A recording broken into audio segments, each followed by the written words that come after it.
இப்போ இருக்கிற லைஃப் ஸ்டைல்ல நிறைய பேருக்கு இருக்கிற ப்ராப்ளம் இன்சோமனியா தான். அப்படின்னா நைட்டு தூக்கம் வராம இருக்கிறது. இதுக்கு மெயினான ரீசன் ஸ்ட்ரெஸ் தான். ஸ்ட்ரெஸ் எதனால வேணாலும் இருக்கலாம். ஃபேமிலி ப்ராப்ளமா இருக்கலாம், எக்கனாமிக்கலா ஏதாச்சும் ப்ராப்ளம் இருக்கலாம், லவ் ஃபெயிலியரா இருக்கலாம், ஆபீஸ் டென்ஷனா இருக்கலாம், எதுவா வேணாலும் இருக்கலாம். இது மட்டும் இல்லாம இப்போ இருக்கிற யங்ஸ்டர்ஸ் எல்லாமே நைட் டைம் பெட்ல மொபைல் யூஸ் பண்றதும் இதுக்கு ஒரு முக்கியமான ரீசன் தான். எதனால நைட்டு மொபைல் யூஸ் பண்றதுனால நமக்கு தூக்கம் வரலன்னா, நம்ம பாடியில மெலட்டோனின்ங்கிற ஹார்மோன் தான் நம்மளோட ஸ்லீப்புக்கு ரொம்ப ஹெல்ப் பண்ணுது.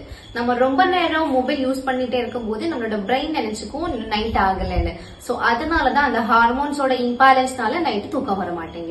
நார்மலா 8 hours ஸ்லீப்ங்கிறது ஒரு மனுஷனுக்கு ரொம்ப முக்கியம். பட் நம்ம இந்த ரீசனால அந்த ஸ்லீப் டிஸ்டர்ப் ஆகும் போது கண்டிப்பா பிசிக்கலாவும் மென்டலாவும் நிறைய ப்ராப்ளம்ஸ் வருது. என்னோட ஹாஸ்பிட்டல்ல கூட நிறைய ஆன்லைன் கன்சல்டேஷன்ல எக்ஸ்பெஷலி அந்த ஃபீமேல்ஸ் தான் நிறைய பேர் இன்சோம்னியா கேசஸ்ல கேட்டுட்டே இருக்காங்க. சோ இதுக்கு நாம என்ன பண்ணலாம்னா, ப்ராப்பரான ஒரு யோகா பண்ணலாம். யோகா கூடவே பிராணாயாமா, மெடிடேஷன்ஸ், தென் நம்ம நைட் டைம் மொபைல் யூஸ் பண்றதை கூட கம்மி பண்ணிக்கலாம்.